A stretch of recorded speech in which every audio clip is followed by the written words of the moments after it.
Welcome to this session of Cross Synergies Knowledge Series. Such a pleasure to have all of you.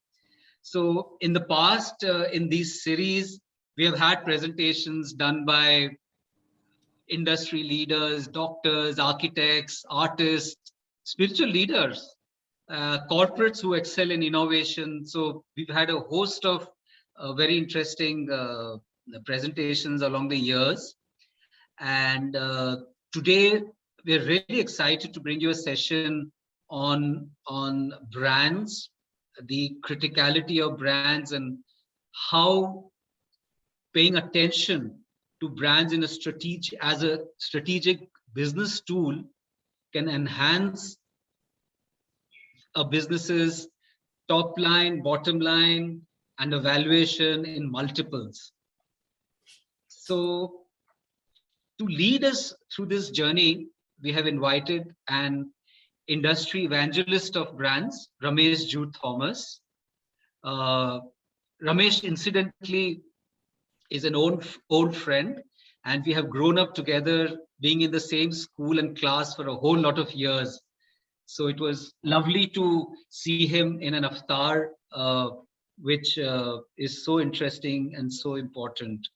But let me introduce Ramesh and his colleague formally. So Ramesh Jude Thomas is the president of Equitor Value Advisory Private Limited, the erstwhile Indian partner for Interbrand. Ramesh is credited with introducing brand valuation as a strategic business tool to Indian industry. He in fact led India's first known strategic brand valuation for Titan, which was immediately followed by 17 companies in the Tata Group. Under his stewardship, Equitor has actively collaborated with Indian managements to unlock over $6 billion in shareholder value over the last decade or so. He's often called upon, to nobody's surprise, to speak to business audiences, company managements, and more recently, sovereign governments on the subject of valuing and managing the brands as strategic business assets. He has done this in Australia, Singapore, Malaysia, Indonesia, Sri Lanka, Maldives, Middle East, just to name a few countries. He also sits on the board of several companies and not-for-profits. He has also been invited to act as senior advisor to KPMG India on brand valuation. A guest faculty at INSEAD, Ramesh has also lectured at leading institutions in India, including 4 of the IIMs, ISB, SPJ, MICA, and a host of others. He's a TED speaker, a prolific writer, having contributed a viewpoint to almost every major newspaper and business magazine on the theme of brands as strategic business assets. Amongst these, he has developed and run a column called Cutting Edge for the Economic Times and contributed to the Viewpoint column in Mint. I don't know how he finds the time, but he's also an avid half marathon runner with multiple sub 2-hour finishes. On occasions, Ramesh accompanies himself on stage with an acoustic guitar. His current obsession is his role with an advisory board of Akhand Jyoti Eye Hospital, which is on track to remove curable blindness from Bihar by 2026. More recently, he is invited to help reset course for the 63-year-old Association of People with Disability of India. He's done this in as many years as people in 2 lifetimes probably won't be able to achieve. So that's Ramesh for you. Good to have you, Ramesh. And I'd like to also introduce Siddharth Gautam. Siddharth Gautam is the Chief Knowledge Officer and a Principal Consultant of Equitor. He also heads the brand valuation practice here. Siddharth's day job involves putting a financial value to brands and identifying the myriad ways in which brands create value for a business. A risk and treasury professional, he has valued prominent brands in categories like finance, travel, tourism, education, retail, real estate, amongst others. His previous role as a corporate banker has helped him get an insider view of multiple industries, organizations, people, and financial due diligence. A bibliophile by choice, he spends his free time around books. So welcome, Ramesh, Siddharth, to this digital stage. The stage is all yours. Thank you very much. Very generous introduction. Warm welcome to all of you. But I want to begin by saying a big thank you to 3 or 4 people, actually, not least of all Sunil. And this whole session for today began with a very casual tea conversation in Calcutta. And then he said, oh, if that's the case, why don't you come and sort of talk to all our people? At the very least, we'll start thinking differently about brands, even if we don't do anything about it. So that was his request. And then formally, we got together with Mr. Ajay Kumar Sahu, who's also on the screen here, and we had a chat about how we could sort of structure this session. Then, of course, with the help of Parna Basu, who's in Sunil's team, and both my colleagues here, Siddharth, as well as Tarun, who's on this call, we managed to put this together for you. We are hoping to explore a few simple themes with some provocative pieces of information. So bear with us. But to begin with, I think the last piece of data I got from Parna was quite overwhelming. She said 181 people have registered for this session. That is really humbling and overwhelming, because outside of public sessions for the CII, for the IMA, and some of our own public properties, I don't think we have ever addressed such a large gathering for one single corporate, even for the Tatas. So thank you very much for this overwhelming response. It puts a huge weight of responsibility on all of us who are doing this. So we hope we can pull it off. My only regret is that I'm unable to do this face-to-face with you, all of you. And I think this is entirely my loss and the loss of my team members. We started thinking about the idea of brands as business assets almost 2 decades ago. Is that okay? And as a young greenhorn in the fields of first consumer behavior market research, and thereafter as an account planner in an advertising agency, which I went on to head, I used to keep hearing words like brand building and brand equity. And I used to ask my seniors, who were stalwarts in their field at that point of time, "Ye equity kahan hai? Ye building kiya hua hai?" And I never got an answer to it for many years. Therefore, cut a long story short, we decided to set up something purely as a hobby to try and examine the idea of this whole business of brand building and brand equity, if indeed you can build or create equity around something called an asset. We didn't know much about it in those days. So we decided the best thing to do is to go and get the state-of-the-art knowledge in the world. We were literally a 40 lakh revenue company at that point of time. We went to a company called Interbrand, who was the largest, the oldest, and probably the most accomplished in this area of putting a value to brands and being able to help extract value, fresh value from brands as the primary business asset. That's how the whole thing started. We are very blessed that over this last 15 years or so, we've been actively at it. 20 years we've been around. We've been able to work with some of the names that Sunil mentioned in the introduction. The Tata Group right at the top, names like Thomas Cook, we've been able to extract huge amount of value after Fairfax acquisition. Z, Mother Dairy, some of the biggest names, and also a whole host of mid-sized entrepreneurial businesses with a huge amount of energy and commitment to the future. This is hopefully going to be reflected in the book that I am putting together called The $1 Trillion Baby. I hope to unveil it for you guys shortly. And this is a picture of a future of India built around a very strong commitment to who we are, i.e. the brands that we've got. So because there is nobody in the world who's not an expert on brands, sometimes the topic of brands can be ambiguous, at times controversial, and even opaque, particularly in the context of attaching brands to business performance and creating shareholder value. So the idea of this session is to see if we can explore the idea of the brand from the point of view of performance accountability and shareholder value. Yeah. If that makes sense, we can start sharing some of the stuff which we put together, and we can do Q&A at the end or as we go along. What I would request is that if you could put your questions on the chat, We will deal with them either immediately or towards the end. And one of my colleagues will be taking note of that. Yeah, sounds good. Okay, so that's what we've titled it. Absolutely. What's in a name? Actually, one third of, on the average, 1/3 of shareholder value, or the enterprise value, as it were, is lying in the name. And we'll explore why. Siddharth, who's running it? Okay. So there are 3 things that we want to examine today.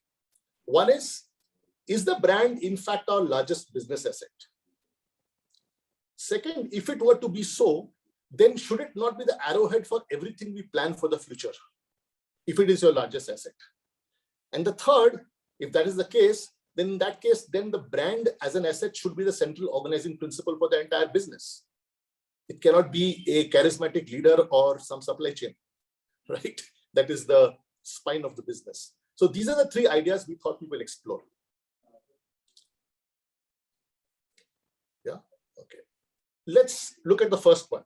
And to do that, and maybe to break some ice also, maybe for all of you, we'd like to play a little game. Okay. Well, let me ask, not a game as yet, that's the second part. Let me ask you a question which is hypothetical, but may have serious ramifications for the future. Let's say if you tomorrow, the High Court of Calcutta were to say that you cannot use your brands, your trademarks at all for the next 6 months because there is an injunction on it. Nothing else. Everything else about the business remains exactly the same. Okay, your infrastructure, your capacity, your people, your balance sheet, your capability, everything remains the same. But you cannot use your trademarks from tomorrow, whether it is CSC or Spencer's or Nature's Basket or anything that you have, you can't use. Okay, I would like for you to take not more than a minute and pin down the top 3 things that come to your mind in terms of the way it will affect the business. If it is 0, you can say nothing. If it is positive, you can say, yes, I'm better off without my brand. If it is negative, then I want to know exactly in what way.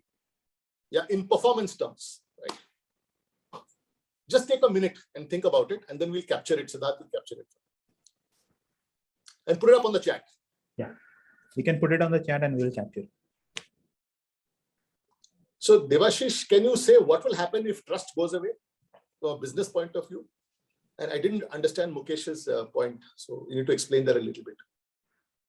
Hi, this is Mukesh here. So my point is that since the law is going to be uniform across everybody, so it means actually nobody can use the trademark. No, No, you misunderstood. I'm saying only for your group. No. You have lost. Then you have lost the right to use your trade names. Okay, got it. Yeah. See, what I meant by trust, Ramesh, was I take it that, see, I'm from CSC. And we keep communicating with our consumers using, let's say, our letterhead or emails or whatever, which always carries our logo and, our brand.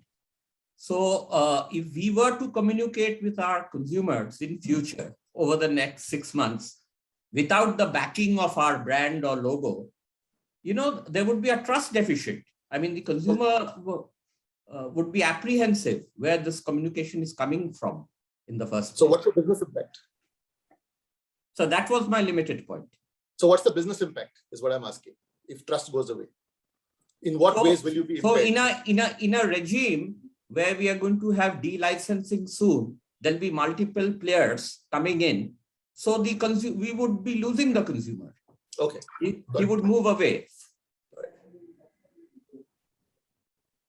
So that's the impact it would have. Got it.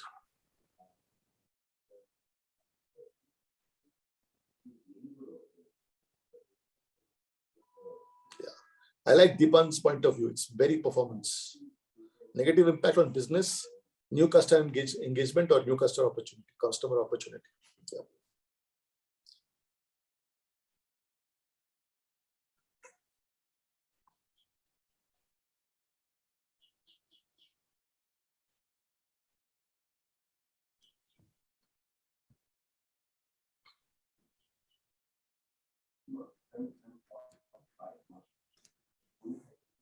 That's it? Nobody else?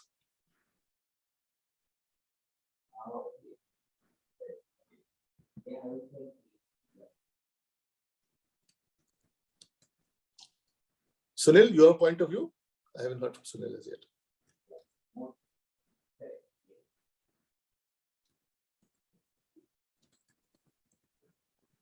Guys, there are 76 people on this call. I think that we could have some more points of view. If you lose your trademarks, only your trademarks and nothing else, what is likely to happen to the business? In what ways will it be affected? Business performance.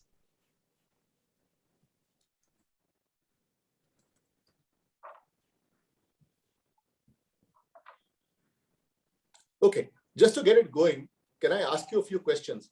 Will you be able to go to a bank and get money as easily? Yes, you may no longer remain in the business. That's also true. Will you be able to get money at the same cost? Will you be able to hire people as easily? Will you be able to sign distributors, franchisees? Will you be able to bring a new product to the market with the same level of confidence? Will you be able to charge the same price? Will you not be discounting heavily? So actually, there are 34 material ways in which your business gets affected. Material ways, which means in terms of performance impact, that your business gets affected only as a consequence of losing the trademark. I use the word only responsibly because I think we all take it quite lightly. But the fact of the matter is that that asset is sitting there with a huge potential or rather huge responsibility for annuity income without us thinking about it. We take it for granted. And if it is going to impair it in so many ways, then obviously the presence of the brand is giving you performance that we haven't thought about. That is why it is an asset, although it is not yet captured in the books, particularly in countries like India. I hope that makes sense. Yeah. So some of the stuff which is put up here is very valid, but it's probably not comprehensive. The fact of the matter is you're going to lose, on the average, 40% of your value will get impaired easily as a consequence of just losing your business, your trademarks. Now we have to figure out why. Okay. Can we move on? Yeah.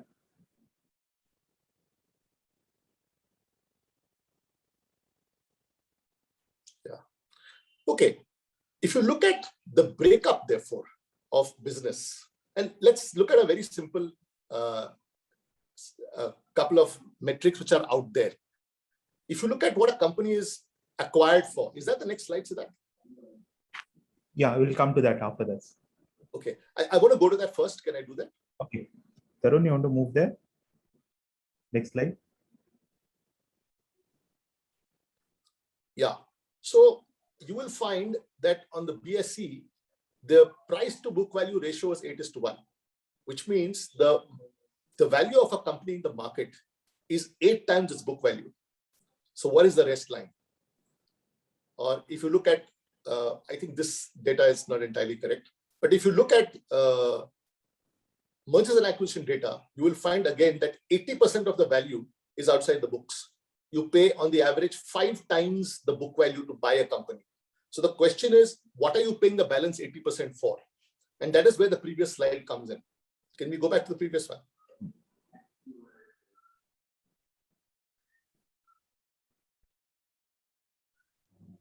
Yeah. So what we have studied in the last 20 years that we've been around, we find that if you take the top 200 companies in the world, and this average holds pretty good for a lot of companies, that on the average, only a fourth of the intrinsic value of a firm is lying in its books.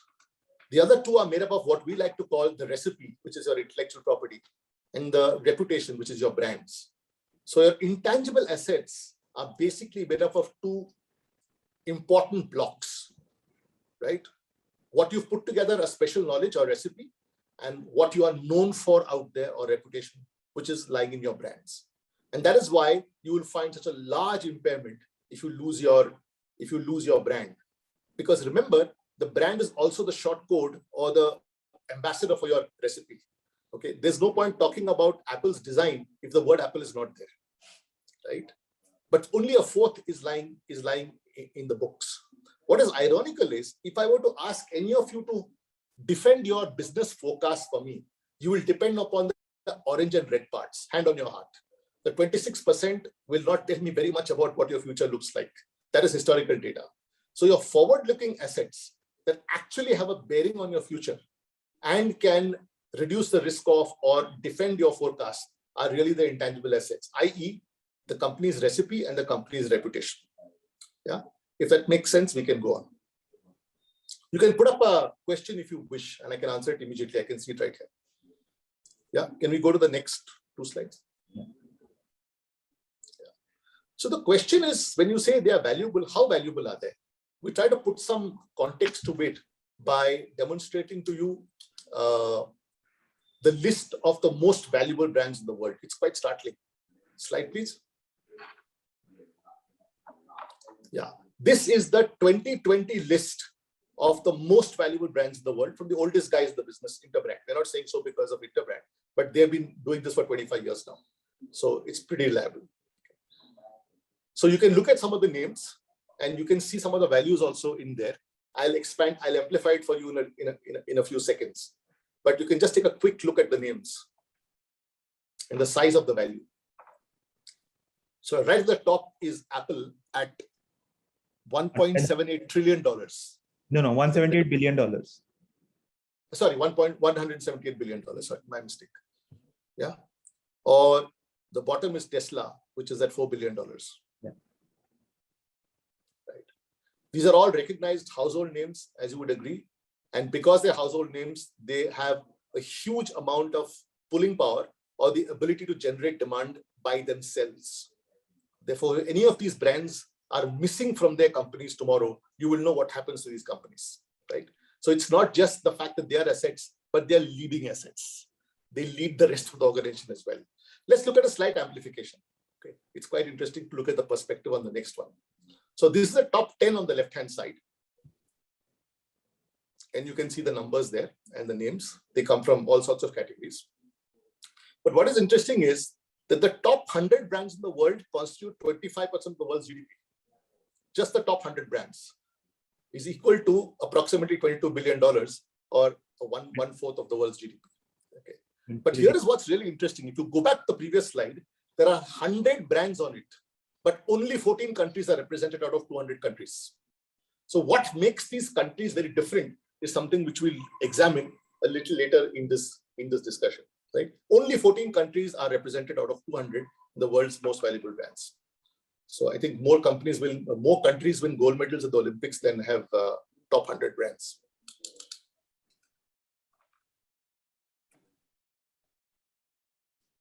Shall we? Yeah. Tarun? Yeah, but very often we ask this question, yeah, you guys been around doing this for a long time. What the hell do I do with brand value? Right? If I understand the value of my brand, what's the point? I'm not getting into mergers, acquisitions. Even if I get into it, I'll do a multiple and buy or sell. So what am I going to do with brand value? This is interesting. Now, given that what you've seen a little while ago, that it constitutes the single largest chunk or component of enterprise value, as the shareholders, as board members, should not be concerned, number one, about whether there is impairment of that, number one. Number two, whether there's ring fencing is protected. Number three, whether there's performance accountability around it. If the largest amount of my capital is with my brand, should you not be thinking of return on brand capital? So there are 3 ways in which we have applied it in the course of these years that we've been around, and we'll share that with you. There's quite a bit of it. Okay, so we have been involved, for example, in transaction support, mergers, acquisitions, licensing programs, repairing broken balance sheets, leverage buyouts, tax planning, IPO planning, because in all of these, wherever the brand has been seen to play a significant role, we have been called very often. The graphic that you can see under transaction support is a huge piece of complex work done for the Tata Group, where the Tata Group did a fair valuation of the Tata brand by looking at the 17 companies which were material to the next 5 years, and out of 94, and did an internal licensing program, which I think you must be all aware of, because you're also a corporate and conglomerate. You must be aware of that. So every Tata company today pays either 0.15% if you're not called Tata something, or 0.25% if you're called Tata something, as a license fee to Tata Sons, because the owner of the word Tata is actually Tata Sons. Okay. Now, it is not because suddenly one day Mr. Tata got up and said, I think this is another way to earn money, but just to make sure that people and CEOs, particularly of all the group companies, were cognizant of the amount of value every day that is implicitly accruing to the companies in terms of their performance only by being virtue of the Tata, being part of the Tata group or being called Tata, as it were, right?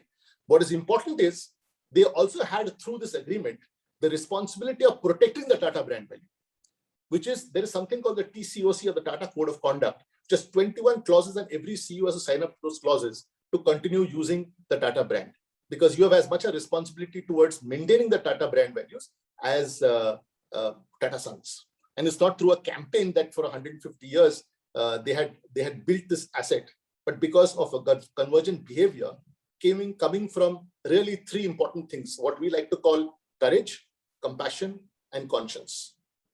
The $12 billion at the point of now, it's close to $20 billion. And yesterday there was a report in Business Line that they continue to be the most trusted group in the country by a mile, basically because they've lived out these three brand drivers. And we'll come to brand drivers in a little while.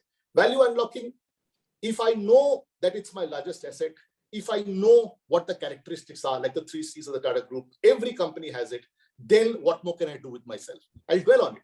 But the reason why somebody, for example, like Titan, got into prescription eyewear, and we were involved with that, is because they understood that once I know that my value drivers are not just about watchmaking or jewelry, there are other things that I can get into credibly and profitably, provided I have the basics and the infrastructure to do it, right? So they got into prescription eyewear.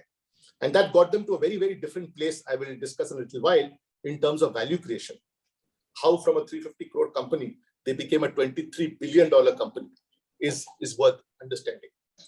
And even in terms of governance, I think shareholders need to know that your largest asset is being protected. It is ring-fenced. It is not impaired. So for somebody like Thomas Cook, whom we've been working with for many years now, they have been acquired, as you probably know, by a Canadian PE called Fairfax, run by Mr. Prem Vatsa. And we do impairment testing reporting for them regularly. So the holding company gets to know what is the protection of the Thomas Cook brands, as it were, on a regular basis. Yeah, this is something that we encourage in every board that at least I am part of, to make sure that there is at least a half-an-hour segment in the board meetings to report on the brand separately as an asset. Right? It is not compliance in this country as yet, but I think it must be done if we agree that such a large component of value, shareholder value, is lying in these critical assets. So those are 3 things that we get involved with. And I guess that's what's also going to happen as time goes on. It's not just us, but anybody who's conscious about the brand as a critical asset needs to be able to, let's say, deal with all these 3 factors. Okay. Now, the other question is, so fine, I understood that brands have value and a brand is an asset. So what is the meaning of brand value? I think a good way of looking at this, without getting into a whole session on how to compute brand value, there are 2 methods which are acceptable in the world. One is called relief from royalty, and the other is the economic profit method. We can get into a longer session and not separately because it's reasonably complex. But just to give you a sense of what it means. So today, a company like Walt Disney, with the Siddhartha turnover of about $65 billion. Yeah. Okay. 78% of their revenues come from licensing. So tomorrow, if Walt Disney, or let's say even one of your companies, Saregama, or whoever, decides that I don't want to do any manufacturing or operations anymore, I'm going to have a set of lawyers, I'm going to have some admin people, and I'm going to just give out the name Walt Disney or Saregama, whatever it is, and I'm going to earn money only from letting out or renting out the name. That is licensing. So which will typically be between, on an average here, between 5 to 7%. If you are a fantastic company like Disney, it may go up 10%, right? But that is all branded earnings only. It is earnings that is attributable only to the brand. If you do a forecast of those earnings and come to a net present value based on some discount, the net present value of those earnings is equal to brand value. Okay, so that's the simplest way of understanding it. What we have is a globally certified methodology today that can separate out for a company with operations, manufacturing, all the other stuff, separate out for you how much of your earnings is attributable to the brand alone, come to a net present value of that and present that to you as brand value. Okay? But that's only a number. But why should you understand it? What is underlying that number? That is more important.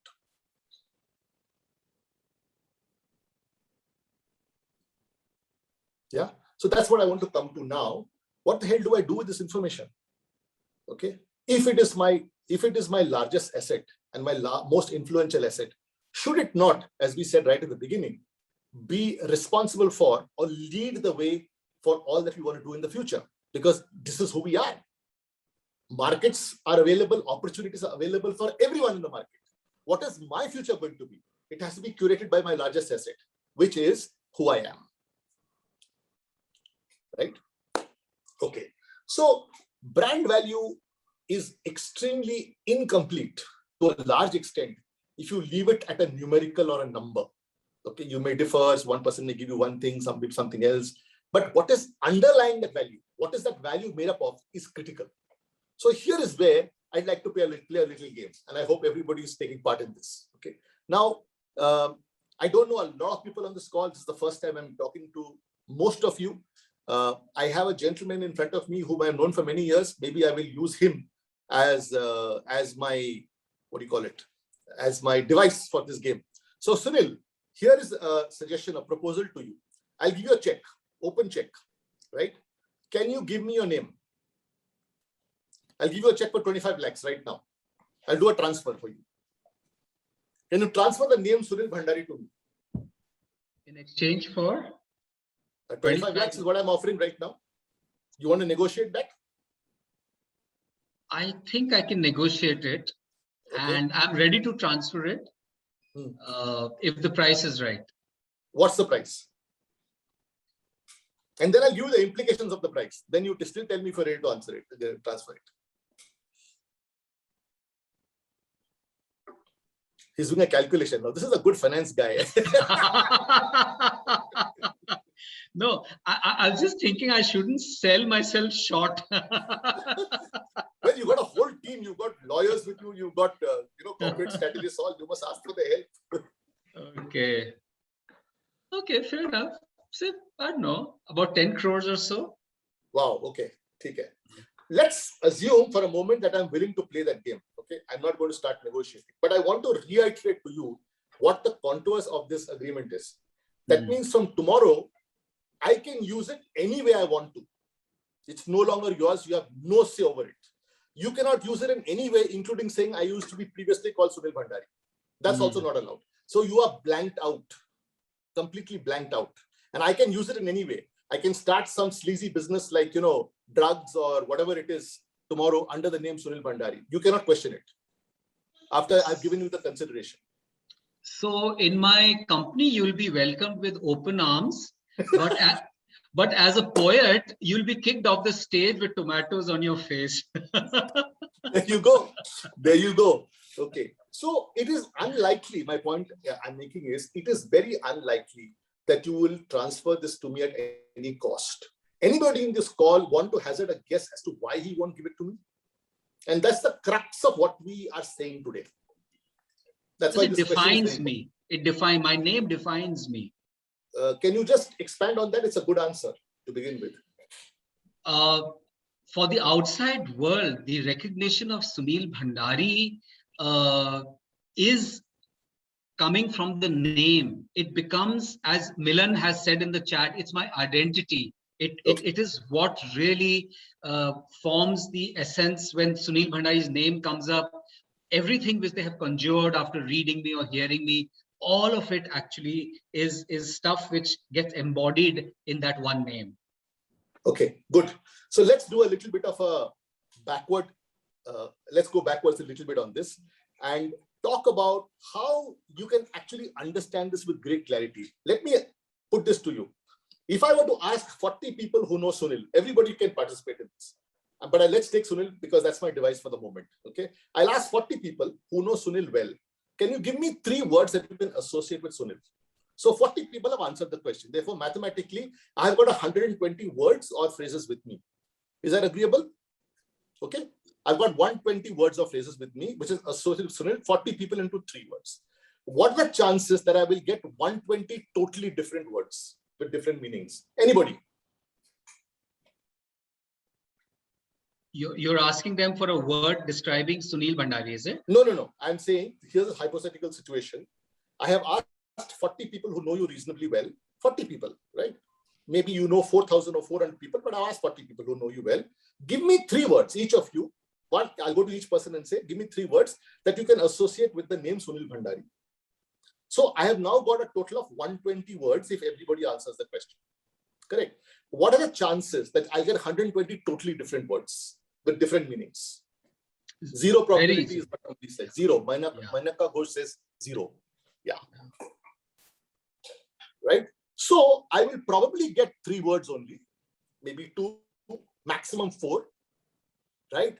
But they will all, within the realms of synonyms, come back to the same thing. And why is that? Because over these many years that Sunil has been around and has interacted with people, he has demonstrated, without doing an advertising campaign or a branding campaign, he has demonstrated the same traits again and again. And those have become ingrained as character in people's heads. Therefore, you have to understand that that is the basis. Those 3 words are the basis of any relationship he has with anybody, commercial or otherwise. Whether he's a poet or a CFO of RPSG, doesn't matter. It is those same words that actually link people to him. This is true for all companies also. Now, if I say the word Nike, if I say the word Hyundai, if I say the word Google, it doesn't matter. They are just sounds, but they carry deep meaning and not more than 3 phrases. Right? The basis of the relationship that the company enjoys with tens of thousands of people or millions of people or billions of people, as in the case of Google, will always come back to those 3 words. The reason brands have value is because this is resident in people, this is real in companies, and this is the basis for any commercial transaction. If somebody is willing to give you a loan very quickly and at a low cost of capital, it's because of those words, believe me, right? It's not even because of what you have achieved. Other people may have achieved it. But when you say the word Tata or RPSG, whatever it is, immediately people say, yeah, okay, fine, I know those guys. They are XYZ. Now, these are implicit, unfortunately. And usually it is used the short code of the brand name. Brands have value only because these characteristics are intrinsic, are deeply embedded, and they may form the basis of your relationships with the outside world. Not managing this, number one, is a complete crime. Not understanding what they are and how much they are worth to you is being blindsided. And most of all, that is what the section is about. You can then figure out what more you can do with yourself. That is the most important part of this. You can figure out a lot more you can do with yourself. So as I'm going to talk about, why was Titan able to get into prescription eyewear and successfully? It has nothing to do with them, right? So let me just, in 5 or 7 minutes, try and tell you the story. One of the favorite stories I've got, because I was also personally involved with this, of Titan. So when we met them, they were at 774 crores of turnover, 773 crores of turnover to be precise. They had a market value of about 350 crores. They had a 5.5 to 1 debt equity ratio. Is that correct, Siddharth? Yes, sir. Okay. So their debt was almost 6 times the value of the company. They had a hole in the balance sheet of 184 crores, and they had just finished with McKinsey. But we just got into it by accident. Sorry. No, the other point was, with all this, they still enjoyed 52% market share. Correct. Which is also, they had a 52% market share in spite of all this, right? But the point is this: we got called in purely by accident because the previous chairman was retiring, and the company was in such a bad shape. They wanted to just make a point that even though many things may be wrong, the brand value is very high. And we were, because of our interbrand relationship, the largest, most credible, oldest name in the world as far as brand valuation is concerned. So they said, "Aap log kuch bata do, or signature mar do." That's exactly how we got in, completely by accident. Now, obviously, with a company that large and so branded, right, the value of the brand also had shrunk a lot. So when we went and announced the name, there were 14 people in the conference room that day. When we announced the number, they were very disappointed. So over lunch, they're nice people, you know, very gracious and all. So over lunch, Mr. Biju Kurian, who was the head of the watch division, he said, "So Ramesh, what shall we do with this information now?" So that was quite sad. So in 2 days' time, we went and told them some very startling things. Number one, and this is the 2 most important things I think wants to leave with you as to what happened that day. Number one, we were able to demonstrate that 62% or nearly 2/3 of the value of the company was lying in the brand alone, Titan. Number two, that the underlying drivers or the characteristics that I spoke about had nothing to do with watchmaking. It is the 3 phrases on your screen right now. We'll get Sunil to come back. Sunil, are you there? Yes, I am. Okay. So number one, 2/3 of the value was lying in the brand. Number two, the makeup or the building blocks, the 40 words people we spoke about, the 3 words were nothing to do with design, with watchmaking or jewelry. It was 3 things: currency of design, the pleasure of purchase that a customer gets, and highly empathetic customer care. So the word Titan meant these 3 things, right? So that you wanted to make a point? Yeah. So I want to make 2 points. At that point in time, they had just finished investing close to 200 crores in setting up a state-of-the-art manufacturing facility in Hosur. So because at that point in time, without having knowledge of their brand and how valuable it was, the manufacturing unit was the most valuable asset that they had. So the entire focus of the management was to make sure that they are maximizing the capacity from the manufacturing unit. And therefore they got into many things like a Sonata, which they thought could help them make sure that the manufacturing unit was fully utilized and earn some revenue out of it. But when we went and told them the fact that at 62% of enterprise value, the brand value was actually higher than their market capitalization at that point in time. And which proved to them that the most valuable asset that they had was the brand and not the manufacturing unit. And therefore, the question was how, therefore, we could use the brand as the lead asset for value creation. And that is where these 3 particular words, currency of design, pleasure of purchase, and empathetic customer care, came into play. 2 things happened. One is that losses we were able to completely remove. By Diwali of that year, they had started growing at 20-21%. Losses were removed, and actually the share price moved from a low of 40 rupees when we started working with them to 184 rupees by Diwali. A lot of the insecurity started going down as a consequence of getting back to profits. But the question that Bhaskar Bhatt asked me was, Jude, this is fine, but our future looks very anemic. We are looking at from 773 crores growing to 1750 crores. My response was, but that 15% CAGR is something that the management seems, that the leadership seems to be quite happy with. What's the issue? I said, no, but you're going to have companies like Dabur at 5,000. You're going to have Aditya Birla, whatever is that, Madura Garments at 5,500 crores. Hamara kya aukad hoga? 1750 crores mein 5 saal mein. That is when we started working on something called Future Shock, which is now knowing that this is the 3 things that define who we are. Now, having got back to profits and efficiency because of that, what more can we do with ourselves? So if you remember, you go back to the Sunil Bhandari example and the 3 traits and what defines him, the same 3 things, what more can you do with yourself?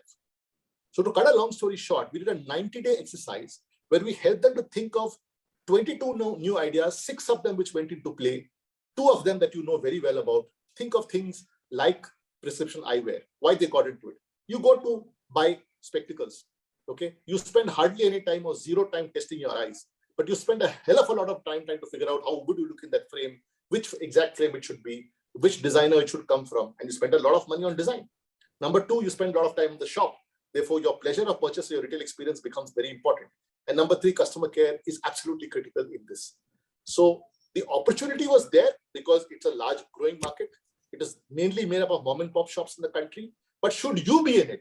Yes, you should, because the national player was required and all the brand drivers required for that business were your brand drivers. Therefore, they got into it. Or you think of Helios, multi-brand retailing for watches. Why did they get into it?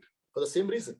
So we were able to create a 5,100 crore plan from 1750, and they actually hit 4,900 out of that. Cut a long story short, if you had put a lakh of rupees in Titan at that point of time, you'd be sitting on something like 8 or 9 crores today. That's the kind of value that was created just by getting focused on what you are about and what more you can do with yourself. That you cannot do unless you get the underpinning of your brand, understand its power as an asset, and what the characteristics, the underlying characteristics of the asset are. Then you can do a lot more with yourself. It leads the way. We can tell you 25 more stories, but this is one which I really like. Yes. There is a question. Yeah. I think what we have spoken about in the past also, how the person who did not like us the most during that project was the head of manufacturing. So the question is, did they outsource the manufacturing as well? Well, some parts of it definitely were outsourced because we realized that although we got the best of breed from HMT to make the watches, it is not the making of the watches that defined who we were.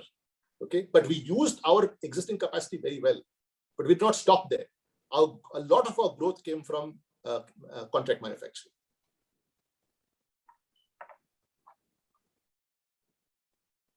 Shall we move on? Yeah. Okay, Tarun. Any more questions on this particular? We'll keep it for the end. Okay. So therefore, we are saying this is the way in which a brand can actually create extra value. One, it can keep you very focused because you will not do the things that you are not supposed to do. For example, in the Titan case, one of the last decisions was a complete defocus on Sonata. Now, Sonata is a watch and they had watch manufacturing capability, but why did they defocus? Because a 450 rupee cheap watch was not what they were about, although it was a watch, right? So like all good Tata companies, they do not throw out people and close it down next morning, but at least they said no more capital goes into it, no more growth goes into it in an active way, no more management bandwidth, right? But making a 450 rupee watch is not, it's not our game. And even today, Sonata is not profitable. They're still holding on to it, but it's still not profitable.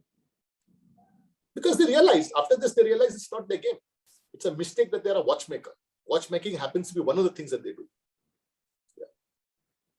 Okay. That is the consequence. Yeah. Of three things that they do. Yeah, things like Taneira, for example, today. The latest. So far away from watchmaking. Okay, let's go on. The last section, it's a small section, but a critical section. So one, you've realized an asset. It needs to have board governance. It belongs to shareholders, it's shareholder capital. Two, because it's your largest and leading asset, it needs to be the arrowhead for what you do in the future. But the third, should it not be the central organizing principle of the business? Because typically you will find that you put a business together with many component parts which are critical in terms of operations, and you stick a trademark on top of it, right? Now that you realize it defines who you are, should it not be the one thing that orchestrates the business? And this is a short part that we look at. It could be controversial, but bear with me, okay? Now, all of us today are in an economy where if we don't like the rating, we won't look at the business, right? If you go to Amazon, if it's not 4, you won't even look further at that particular brand, right? If it's not 4 or above, it's true for Amazon, it's true for Uber drivers, it's true for hotels, it's true for choosing a restaurant. Everything is based on a 5-point rating today. Even if you go to Netflix, if it's not above 70% or 75% rating, you will not go and see that movie or watch that movie also, right? So we are in a rating economy. The point is this: what actually determines rating? Is it today a surrogate for what the company is about and what the value of the company is about? And I'll tell you why. Because this very often determines 2 important metrics. One is whether you get loyalty, or is it a reflection of the loyalty, which people come back to you again and again. Number 2, will you get recommended? And these 2 form the 2 big building blocks out of 3 of demand creation, of pricing, and therefore both volumes as well as margins. And therefore this rating definitely has a critical and material role on whether you are able to create value or not. Okay, take a look at some of the ratings that you have got also. It may be worthwhile to take a look to compare it with some of the results that you get. Okay, all right, let's go on. So to expand this logic, we created a small piece of IP which we call the smile and belly curve. Okay, now what is it about? The x-axis typically takes you through the typical parts of the value chain of a manufacturing company. Now you can change those words and make it anything else depending on which business it is, with service business you can look at. Okay, what we are talking about on the y-axis is basically management focus, bandwidth, amount of time you spend, investments you make. Yeah. Now you will find typically that in economies like India, which are largely supply chain driven economies, right? The focus will be in the middle, which is the belly: inventory, production, logistics, distribution. Whereas in the top 100 brands in the world, the reason why only 14 countries are represented there is because those countries and those boards focus on the smile curve, which is on the left-hand side, the newness that you're able to create through R&D, NPD, innovation, and on the right-hand side, engagement with the end customer. So the processes and investments that go into those really are the ones that drive value creation and ROC of another order. right? If you look, yeah. So if Yeah. you look at where margins in the middle come, it is the ability to compress your supply chain and the efficient supply chain most of all. If you look at the smile curve, those companies make their margins from how much you can charge a customer. Have you ever got a discount from Walt Disney? I mean, many of you, I'm sure, have traveled and been to Walt Disney maybe more than once. Have you ever got a discount from them? You'll never get a discount from them. Their ability to charge those prices come from there. Right? Typically, you'll find companies with low ROCs are driven by two possibilities. One is they are grossly inefficient in operations. I can't believe that a group like yours will ever be inefficient in operations. Or they will be under leveraging their intangible assets. That means the orange and the red parts. Normally, the illness is the second, not the first, particularly in mature economies like ours. Right? Therefore, where you can actually unlock value is to focus on the smile side of this curve. And that really means creating newness and engagement with the customer. That really means one, your recipe, and two, your brand. But you need to focus on processes, accountability, metrics, investment on that side.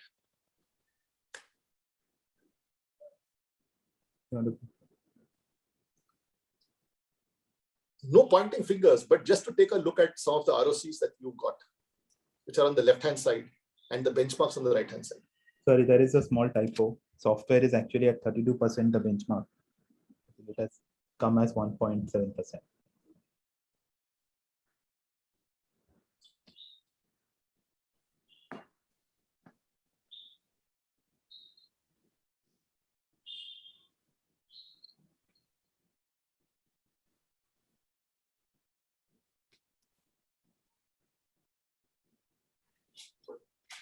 So in conclusion, number one, your brand, even though not accounted for, is your leading asset, is also your primary asset. Number two, therefore, I think it is important and we can safely say it must lead the way. Number three, if it defines who we are, then every part of our organization must be singing that song and nothing else. Every part of the organization from tooth to tail. And that is what will create incredible return on capital and shareholder value, which you have not seen before.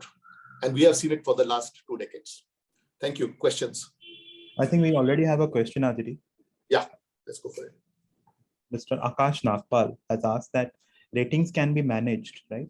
So what beyond ratings one should be doing to move from a delight to advocacy? Question is, on an average, if you look at what you see, they're pretty much reflective of what those companies are. Yes, you can buy some ratings, it's true. The chances are, if you do your own, let me say, regular consumer research, you will not be far off, right? But it's important that you don't depend only on ratings. Rating can be an early indicator. Do your own research and try and figure out which processes are reflective of those results you're getting, because it's really about a process, right? The repetition of a particular process from tooth to tail is really what determines what kind of ratings you should be getting.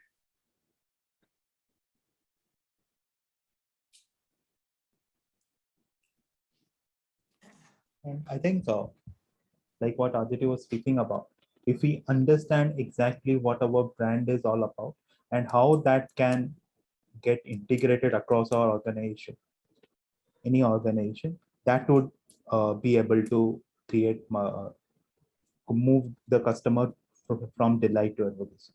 Because at every touch point that a customer interacts with you, they're going to get a consistent experience and the experience that you had promised to them. There are more questions to that. Yeah. So one question by Mr. Sanjay Prasad. What do companies, if the sub-brand value exceeds that of the parent brand? Example, Nescafe and Nestle. Actually, they are two separate companies. Yeah, this is quite possible all the time, because Nestle will not be an operating company anymore. Nescafe will be the operating brand which interacts with people most of the time. It's the customer-facing brand. And therefore, the fact that it is more valuable than the mother brand is not surprising, right? So if you take, for example, in many of the Tata companies, right, take people like Taj or Titan, Voltas, etc.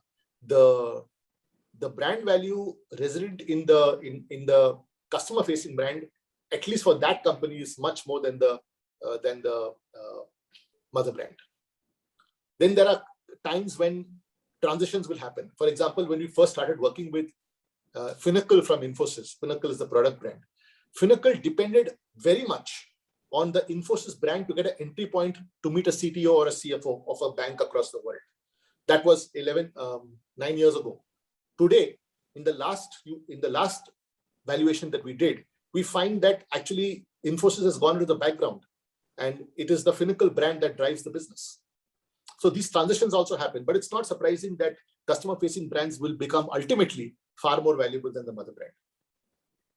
Yeah, but if we look at it from a point of view of a corporate brand, so Nestle is both a corporate brand and a product brand. So when we look at a corporate brand, the corporate brand value is going to be the sigma of all the product brand that he has. So from a point of view of a corporate brand, it's not going to be valuable than the product brand that are there. And to add to that, I think it's also very important to remember, particularly in the cases of conglomerates like yours, that while a Spencer's or a Sarigama or a what do you call it, Nature's Basket may have a huge amount of customer-facing value, there's a lot of brand value coming at the back because you're part of RPSG Group or Tata Group, or we have work with for example, Murugappas. It's at the back playing a very powerful role with government, with financial institutions, with unions, right? Where a lot of value is there, brand value is there because you are part of that group.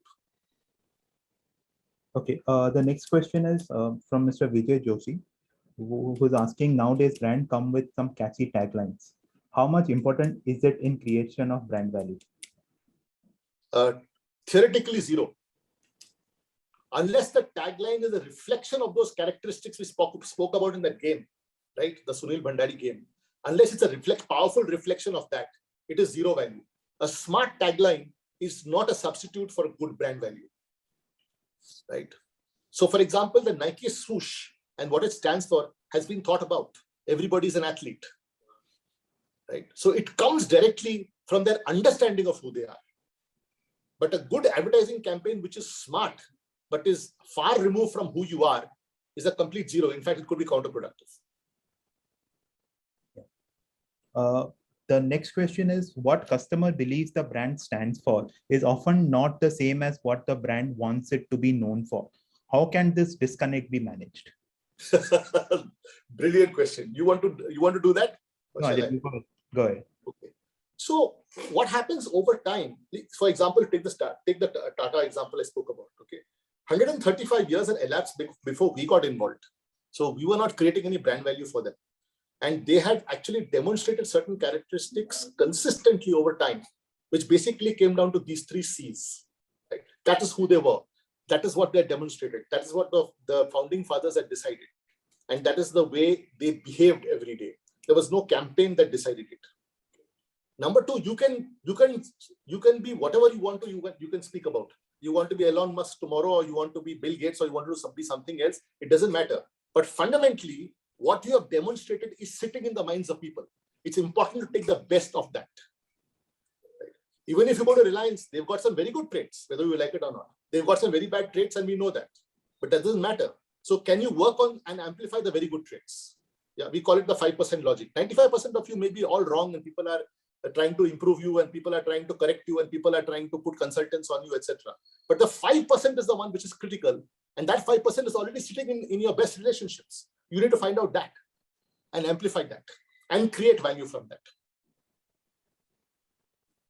Right. The other question is, in the case of house of brands like Unilever, how does the brand value get attributed to the mother brand? I had just dealt with it before. You have to break it up into 2 parts. Okay, there is a viril, a surf, well, even what do you call it? That fairness one, fair and lovely. Fair and lovely. Whatever you have, which are customer facing, and they have characteristics of their own, right? And they will lead the way in that particular relationship, in that particular category, with that set of competition, right? However, the fact that Unilever is behind it gives it a lot of power in specific ways. As I said, if you want to raise money, you cannot raise money against a Liril or an Ultra, but you can raise money because you're Unilever. If you want to get the best talent from in Institute of Management of XLRI or ISB, then it is the Unilever brand which plays a role, right? If you want to talk to government, it is the Unilever brand which plays a role. In the CII, if you want to lobby, it is a Unilever brand that plays a role, right? If you want to talk to unions, it is a Unilever brand that plays a role. So in certain ways, definitely the corporate brand supersedes it. And you can create actually a small service organization at the headquarters, which is providing these services only to the operating companies, because these benefits do go to them every day, whether you like it or not. You can institutionalize it.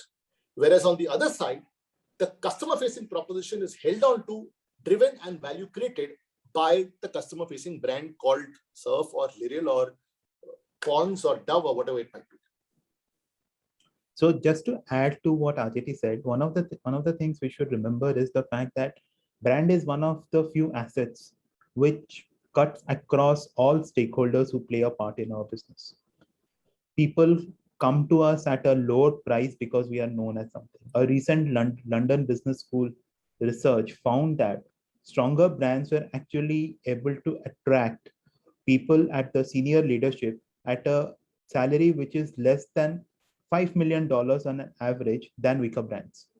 So what does that mean? That weaker brands have to pay $5 million more to attract the same kind of leadership, which is a direct impact on your bottom line.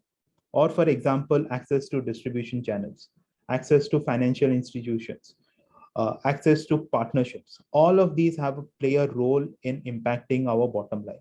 And the way the brand impacts the bottom line is how brand value is created. So the mother brand's role may not be as much from a customer point of view, but from the other stakeholders' point of view. But at the same time, if you look at category, say in a case of a Tata Motors, for the commercial vehicle division, a truck driver who's buying a Tata truck, the Tata name plays a significantly higher role than in the passenger vehicle division, where the Tata name plays a much lower role in getting people to come and buy from them. So there are multiple interplays that happen with the mother brand and a product and a subsidiary brand relationship. Let me just ask a question which is supplementary to that. A practical example, like say Spencer's. As Spencer stands, it has a certain brand. It stands for quite a few things in the minds of people. As a business, as it stands today,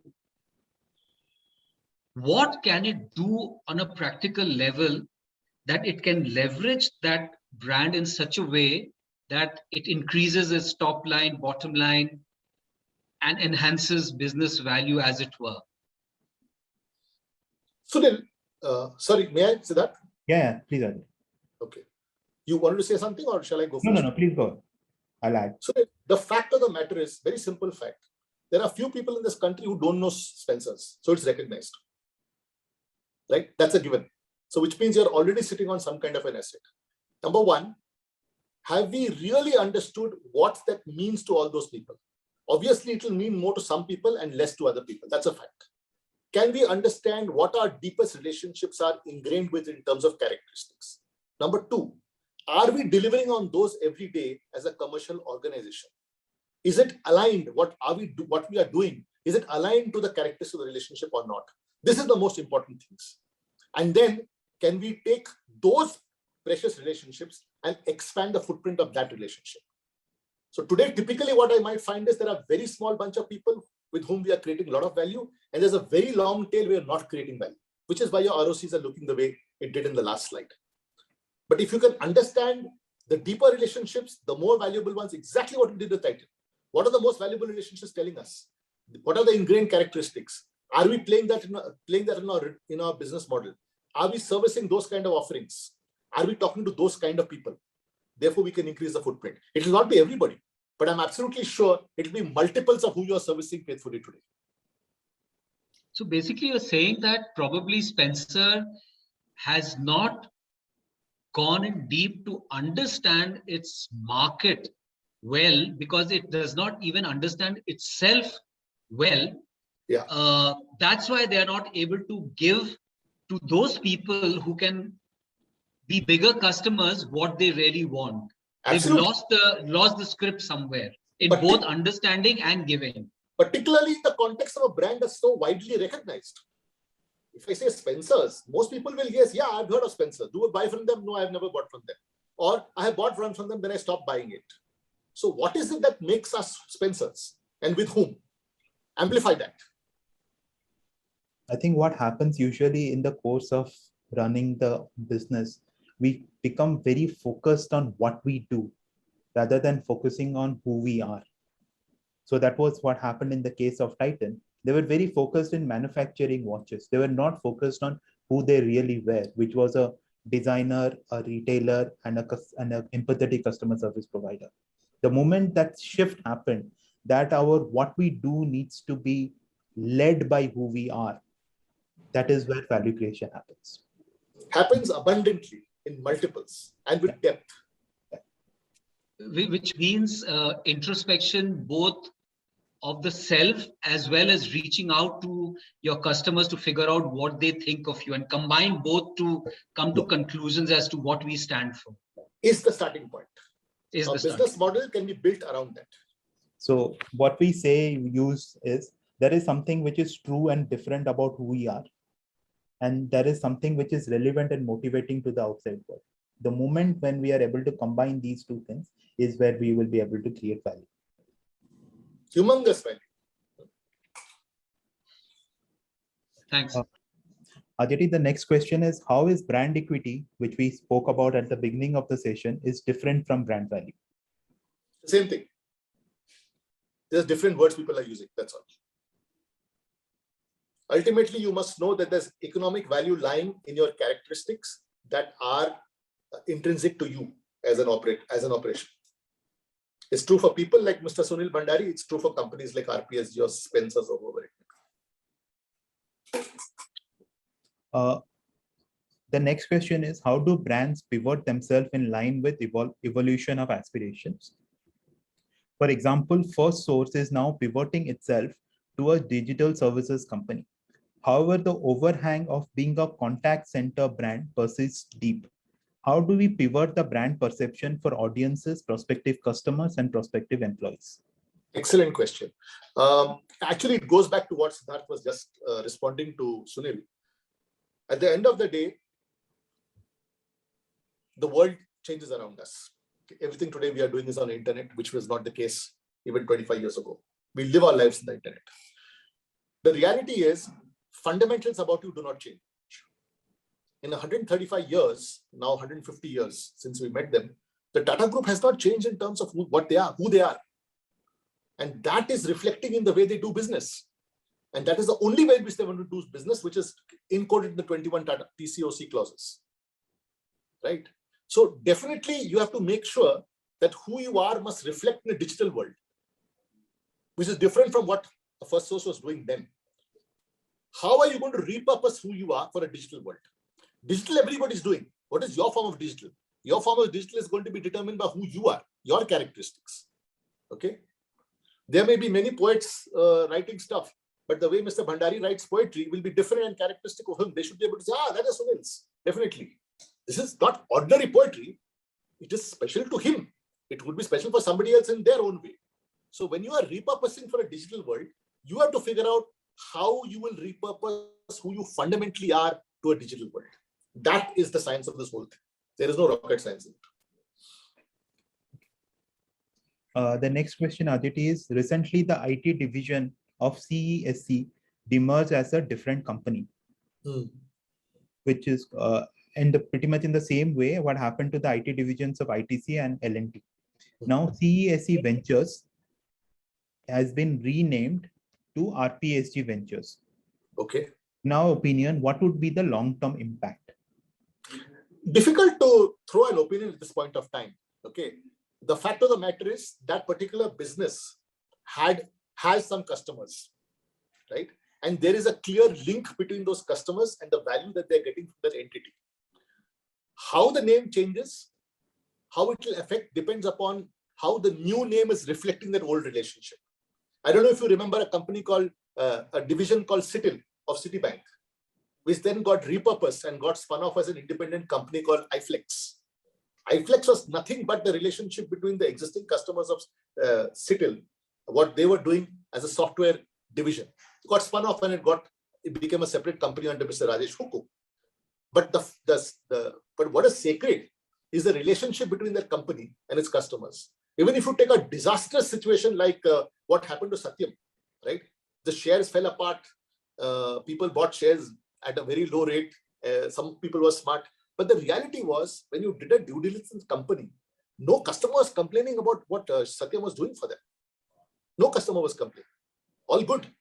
So it had to go into different hands. You had to amputate what was diseased and get on with life. And Mahindra Tech made a huge amount of money out of it because they got it for a source.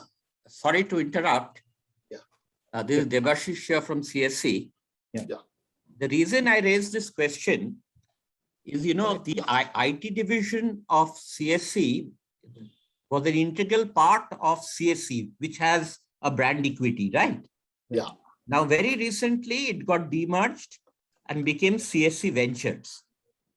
Much the same way ITC, Infotech, and L&T, they demerged to become separate IT companies. So and very recently, the CSC Ventures has got renamed to RPSG Ventures. Now, after that has happened, we have noticed that it has become difficult to attract, good talent under the RPSG Ventures brand. Whereas when it was operating as CSC Ventures, we were able to retain and attract that, which is why I asked this question. In the long term, what would be the impact, in your opinion? As I said, very valid question, sir. Only point is, unless you take a look at that relationship, the equity that you are enjoying, it's very difficult to pass an opinion on what may happen if you are RPSG Ventures. Perhaps the CESC name was playing a very significant role in that relationship. And it was carrying something which was special to the relationship. We don't know that. Unless we take a look at that relationship and audit it, it's difficult to say what kind of impact it will have. But definitely, it's not good. Life is not going to be the same, because there was a certain comfort with the relationship and the short code for the relationship, which was CESC. That's right. Thank you.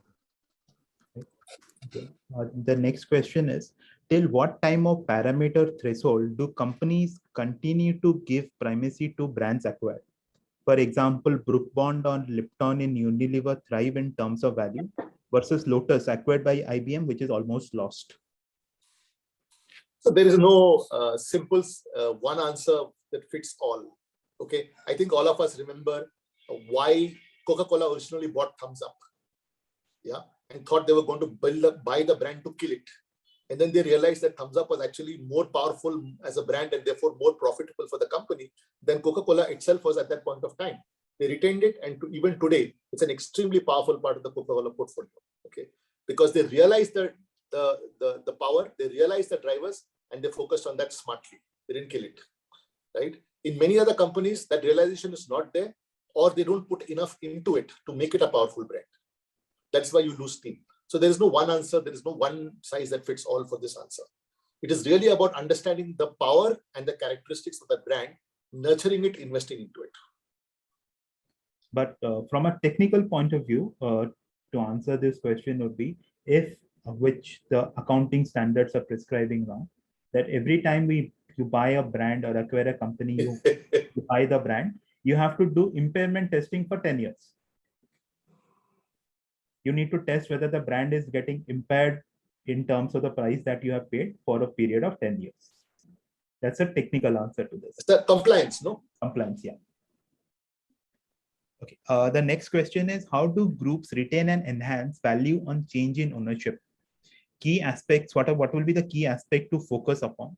For example, Big Basket acquired by the Tatas, or Godrej's Nature's Basket acquired by us.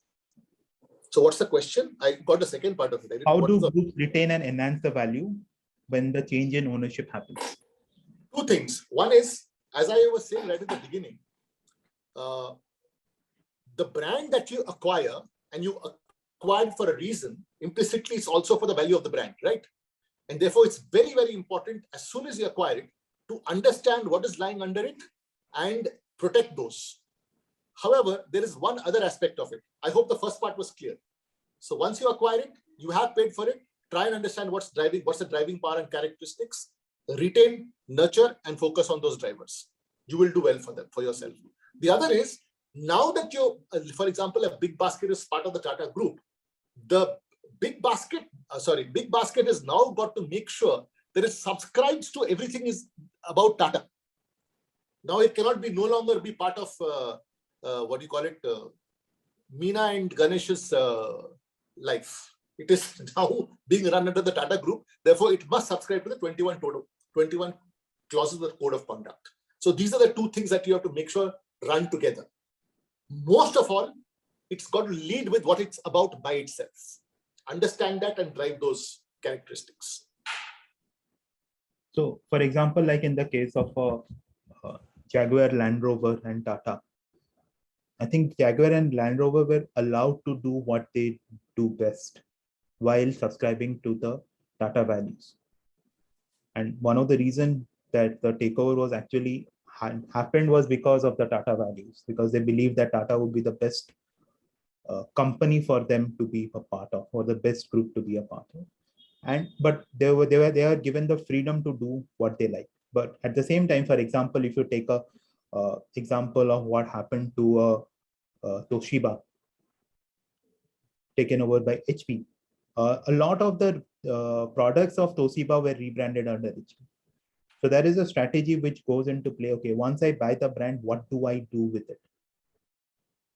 So do I retain it as a separate unit? Do I put some of their product under my own brand? So those calls would come from a business and a strategic point of view. Najari, the next question is there a systemic way to do a brand audit to understand what the customer and stakeholders thinks the brand stands for? Now we are getting into a selling mode, but forgive us for this. Yes, there's a lot of science to it. People like us have been certified globally. We are the only Indian company that is globally certified to do a brand audit and a brand valuation. So yeah, in company of Indian origin, sorry. And just to highlight the 3 parts that we need to look at whenever you do an audit, it starts with internal. You look within first to understand how the brand is being supported from the inside. Second is who are the stakeholders who are having a influence on the business and how the brand is able to influence them to work on their behalf, and how the regulatory, the political, economic environment is playing a role, and to identify therefore how the brand is creating financial impact. If it is not creating financial impact, it does not get qualified as an audit the way the ISO standard has asked it to be done. The next question is, why do in many cases brand extension of very successful brands fail, and what are the pitfalls of brands should be aware of to avoid this situation? Oh, lovely question. The most important thing is you get into diversifications because of opportunism, not because of your brand values. And that's the main reason why extensions fail. हम सब कुछ करेंगे, हाँ ये अच्छा धंधा है, चलो करते हैं, हमारा तो नाम है, बड़ा नाम है, इसमें भी चलेगा. So you are disastrous. Okay. One of the ones that I remember most of all, I don't know why it's stuck in my head for so many years, is Pond's toothpaste. It was an unmitigated disaster. Okay. Who thought of it? I don't know. Okay. And there are many examples you can also come up with yourself, I'm absolutely sure. But the reason why these are disasters is because the extensions are based on opportunism and not on the drivers or values of the brand. Please understand that you can only extend under the drivers of the brand. And you can do a lot once you understood that. It is not limiting. In fact, it is free. It's liberating. So, yeah, like we had mentioned earlier, Titan getting into evening wear, which is Taneira, is an extension which plays exactly into the brand values, the value drivers that were identified for them. It's their Bible, and everything they do has been focused on it. So it gives them success. Whereas the same company getting into a watch of a different kind was a disaster. That's how careful you have to be. I can imagine Spencer lending its name to quality cereals and foodware and things like that. But if Spencer launches a high-end perfume, I doubt if that will lend itself to very great success. Number one. Instinctively, yeah. Number one. Number two, it may also start destroying the existing value that you've got because people get confused. Very true. Yeah. The next question is, what are the methods in which current brand value of any organization can be measured? We spoke about awareness about the brand can be a method. What are the other ways? See, at the end of the day, if you're talking about measuring value, you have to understand the different ways in which the brand by itself is impacting business performance. As we said, we have identified under ISO for 15 years, 34 material ways in which it actually drives value. And we have to figure out the delta of that in each way. The sigma is equal to the brand value. So it is important to have a thorough, solid, robust science to be able to extract how the brand independently is making a difference to business performance. So when the LBS talks about $5 million, that is money into the bank. Right? If you're getting a 1.5% or 150 basis points reduction in standard rates to your cost of capital, and you're getting the business and you're getting the loan faster, it is money in the bank. Yeah. Right? If you are able to charge a better price or get a much wider footprint faster of distribution, it's money in the bank. So there are 34 ways in which you are actually creating value. You should be able to have a scientific methods to be able to pull it out and say, this is the way in which it's contributing to my business performance, independent of everything else.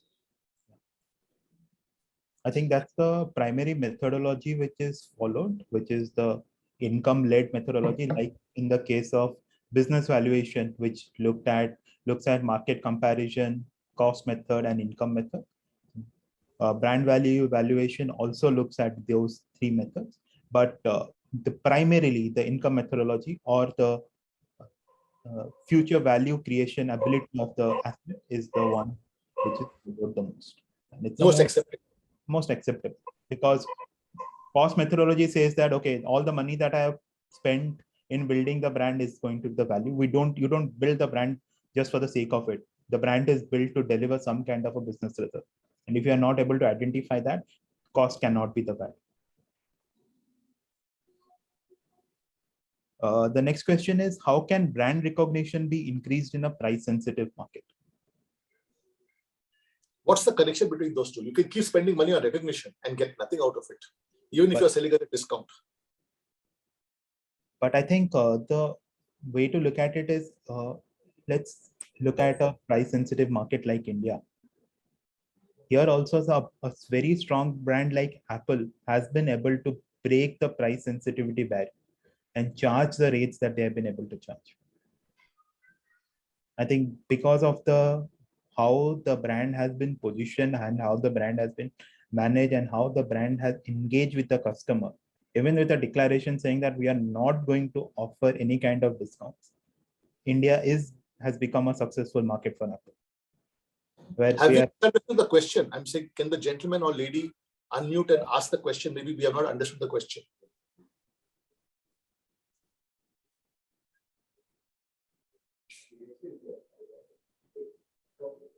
Okay, we can move on then. No, that's the last question. The last one was a statement about Nirma soap versus Nirma washing powder. Nirma's extension into the soap versus the Nirma. That's the failure of the Nirma soap versus the success of the Nirma washing powder. Okay.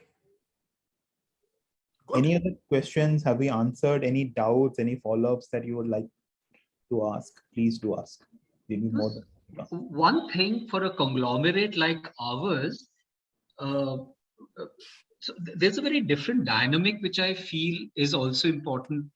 For example, you might have lots and lots of strong brands, but you might have a weak top line name, or you might have a very strong top line name, but some very weak brands below it.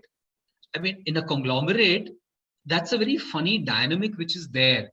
So if you want to enhance the group brand value, can it be done in isolation to the brands under it, or it has to be a cohesive thing which has to be driven simultaneously, both on the group level and at the company / brand level, at the brand level? I don't know. Am I confused, or have you got what I'm trying to say? Your question is very valid, and it plays out very often in many cases. The reality is, and I'm going to come back to something that we had mentioned earlier. the things that a conglomerate does functionally is quite distinct from what the individual products or operating companies do. The things that a conglomerate is capable of delivering is very different. Okay, they are, for example, in the realm of capital raising, in the realm of mergers and acquisitions, in the realm of talking to government, in the realm of dealing with unions, in the realm of getting the best talent. So it is very possible for us to look only at those areas, right? And figure out where the brand is the corporate brand is either playing a role or not playing a role, and strengthen it. Number two, to your question, is it independent of the operating companies? The answer is no, because it will be having an impact on the operating companies.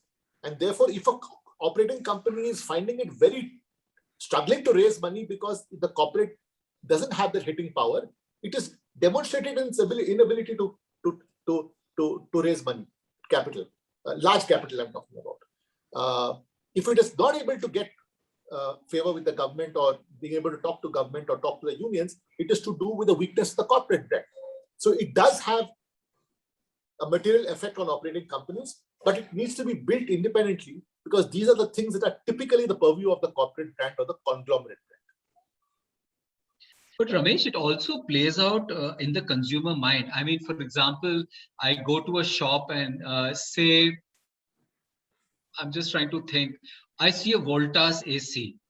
It will always play on my mind that Voltas is a Tata company, and it is something which is like 50% of the job done because it's trustworthy. It is something which, I know I won't be cheated on multiple levels. So to that extent, the brand is not only something which is the conglomerate brand is not something which is playing only at the merger level, at the government level. It is also playing at the consumer level. Yeah, that is where I was coming from. Yeah, I will answer the question. I want to split it up into two parts. One is, there are names like Tata that are household names. There is no child in this country who has not heard of Tata. Number one. Number two, it is explicit that a Voltas as an air conditioner is coming from Tata's. Therefore, it does have a role to play in both ways. If you screw up, the corporate brand is going to lose some sheen. But it also plays a very powerful role as an incubator. For example, when Titan came out first, they said Titan from Tata, Tanix from Tata. So they played an incubation role because the Tata brand in particular is a household name.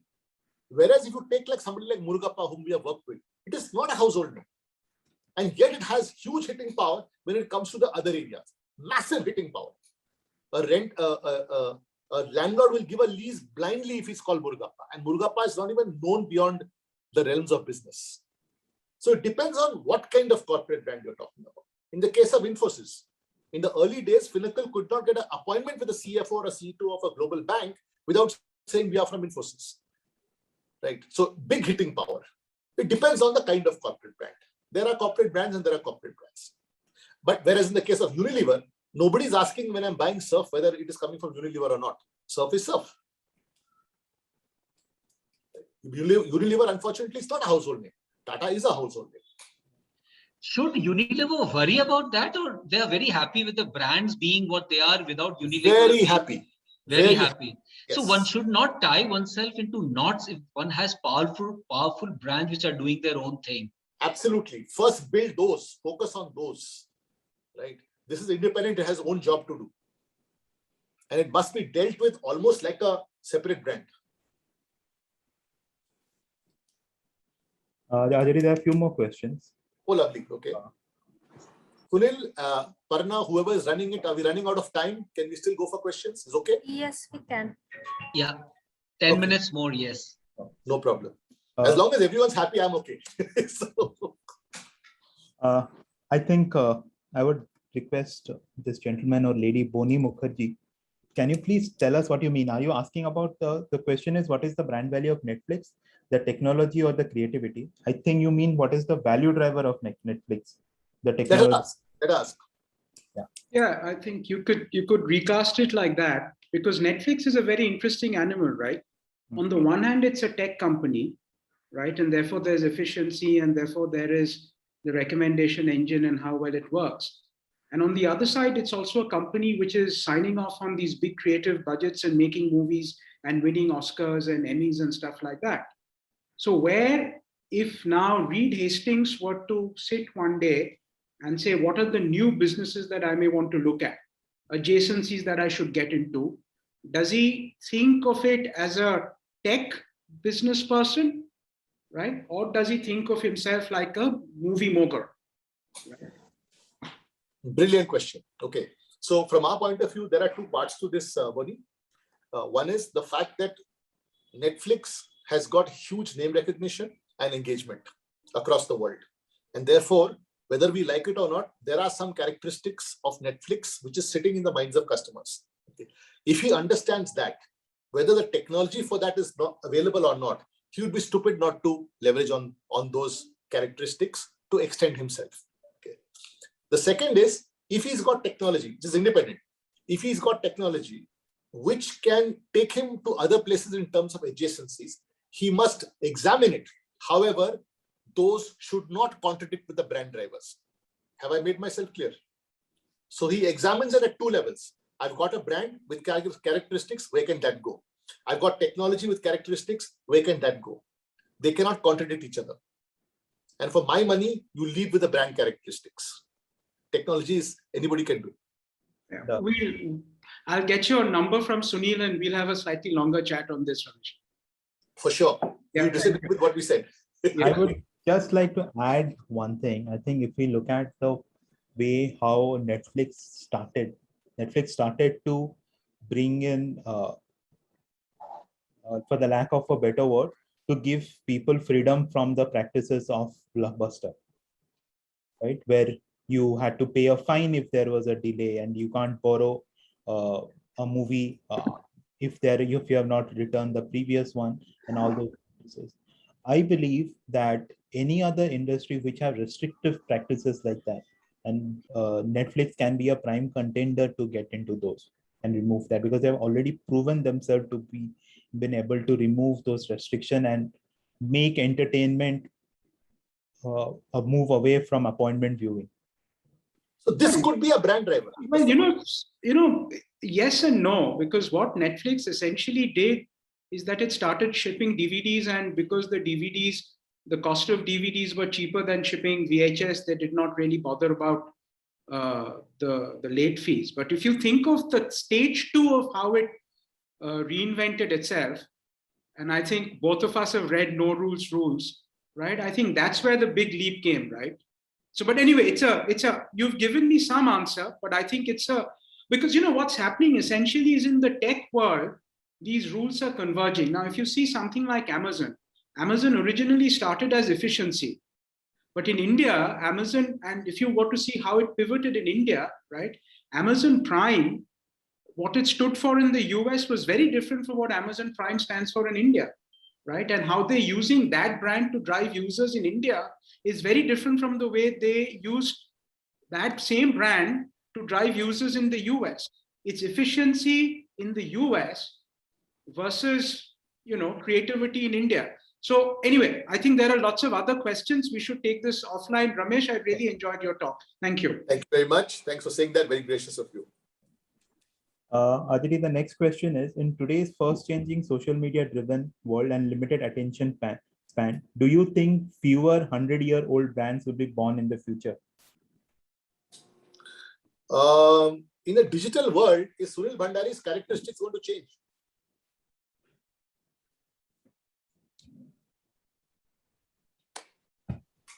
I doubt it. You can do whatever you want. Fundamentally, there are certain characteristics that will stick with you. It's not going to change, and you should not change it. No, but from the point of No, view, Ramesh, my question, the characteristic will remain. The question that I had was more from whether the longevity of the brands will be there as it was in the previous, let's say last century or something. That was primarily my point. Okay, so as a customer, do you think that brands should have longevity? Is longevity relevant at all? Not from a customer point of view. From a brand point of view, obviously you want longevity, right? Brands want longevity. Not from a customer point of view.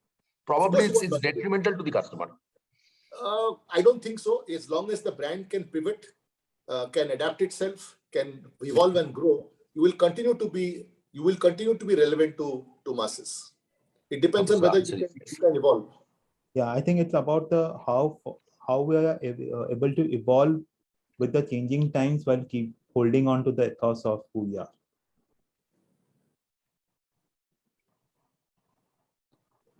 The other question is, I can say please. that. Yeah.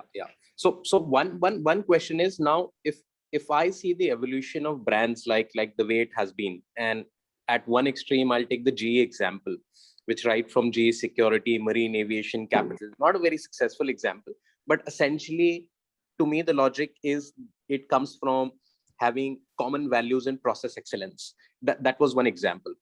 Now, when you see more evolved brands, and similar exercise possibly was done by other players globally also, from that standpoint, like FedEx, which possibly had the excellence and trust in point A to point B shipment, having more extensions like Express, Ground, etc.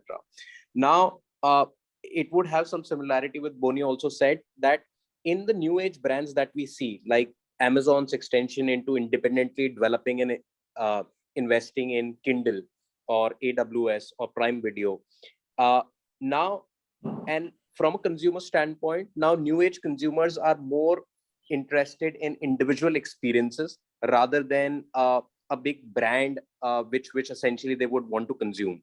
Like one example, one study in US is Uber Black is majorly used by corporates because of Black and not because of Uber.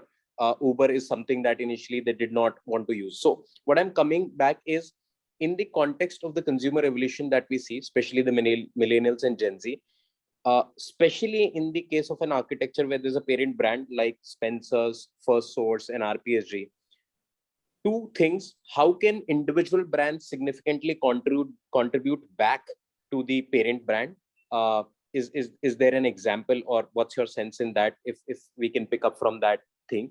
And how otherwise in turn can individual brands also go on for their future extensions and take values from other brands and build it forth? So is there a methodology or a viewpoint or an example in from that sense? Yeah, let's go back in history a little bit to understand your question, nuance it a little better. Okay, so let's take the example which we spoke about in the presentation itself. So if Tata's had gone and created something called Tata Watches, it would have been a disaster, right? Because the stuff that watches required was somewhat different from some of the core values that the Tatas had. Therefore, people would have not preferred to buy a Tata watch because the sensibilities that they wanted to put out were somewhat different from the corporate brands. Therefore, it succeeded by incubating the brand under Tata's from Tata, gave it an independence of its own, as you called it, new age, like Uber and Black. That got a life of its own.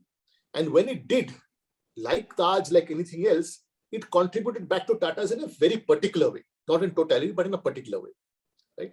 Therefore, the evolution of the corporate brand was in some sense built on the platform of these individual brands creating value for themselves. And two, the company or the group was able to bring in new things with new sensibilities by putting out a new brand. Has that answered your question? Yes, and the second part of it too, let's say in the case of new age brands, where let me quote some examples to paint that picture. Let's say MX Player, right? Or newer social media after the TikTok, which are coming in India, like Chingari or Mitro, etc. Yeah. Now a lot of these and a lot of these new age brands are not really borrowing from the parent brand. A lot of these are examples which are in offshoots of conglomerates also.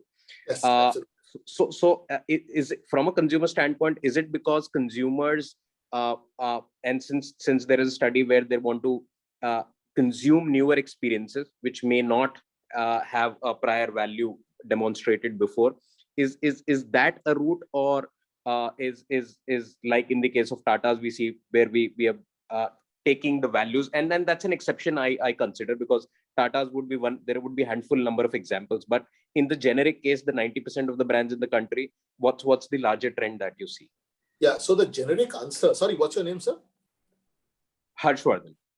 Yeah. So Harsh, the answer to that is that I don't think they are asking for something new because they deliberately want to make a break from the past. What they are saying is, give me something that is now and relevant to me. And so it is a responsibility of those conglomerates, and some of them have done it very successfully, as you can see yourself, to create things that are current, things that are relevant to that customer, and things that appeal to their sensibilities, while holding on to and owning some of the driving values which are not negotiable. So it's not because they want to break from the past, it is because they want something relevant for today.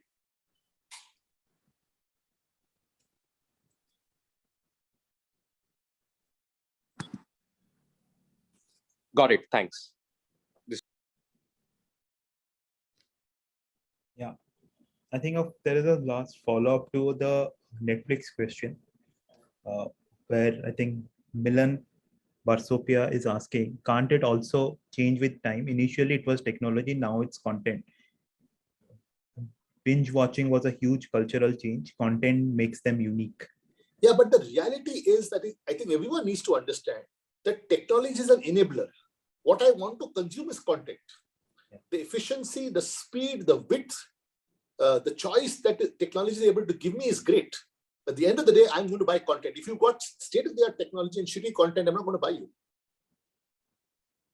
Domain will always rule.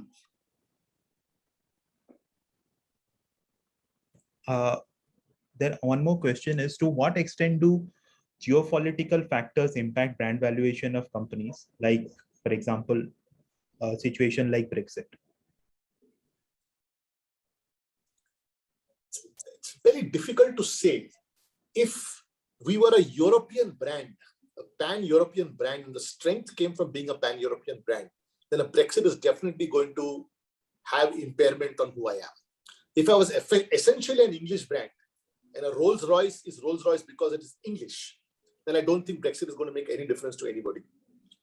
Except for the fact that it's going to be more difficult to do business now under the new rules.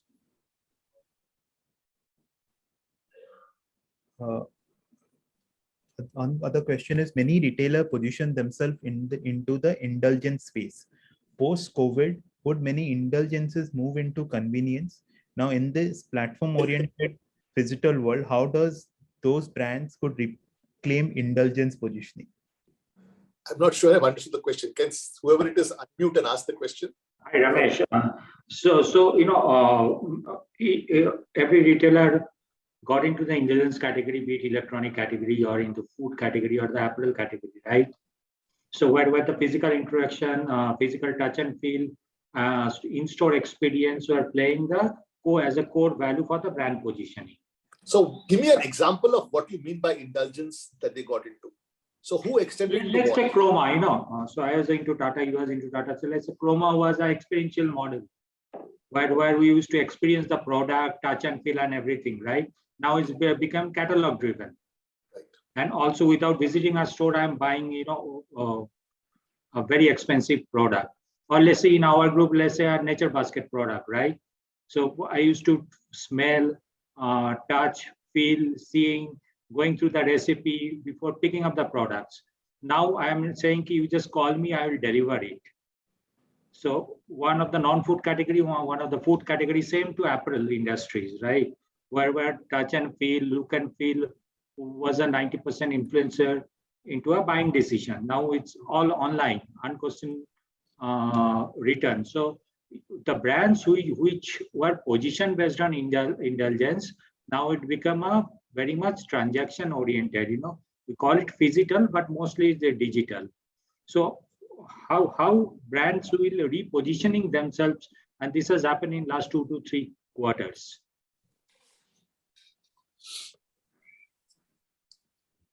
The reality is that at some point of time, a large part of what we're going to do is going to go back to physical. Okay. And then digital will remain only for those areas in which I want pure convenience. So I'm very clear what I'm buying. And therefore, increasingly, I will buy that on a digital basis. A lot of the things that I order on Amazon, I don't need to look at. Right? So it's a current constraint. Number two, as we go forward, there could be some areas in which AI could play a role in increasing the sensibility of what you check out. If you want to go for a holiday, I want to walk through the streets of the city before I buy, it may be possible. I want to take a better look at the working mechanism of that particular thing I'm trying to buy, it may be possible. So you may come to a hybrid later on, but where you want to touch and feel, you will still go and touch and feel because it's not going to go away. Yeah. But what we have experienced in COVID is going to allow us to create a hybrid. For example, I'm saying we are doing this session today and reasonably successfully. In a pre-COVID world, we couldn't have imagined that 150 or 75 or 80 of us would get together and have a discussion like this without having a physical interaction. I think 80% of my business travel will get cut down after COVID.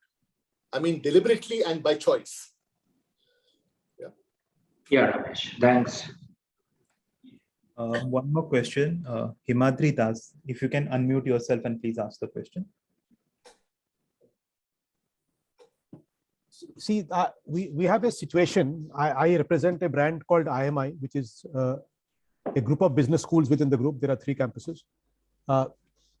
Traditionally, the brand proposition, which we believe is what was associated with the brand, was very high quality faculty.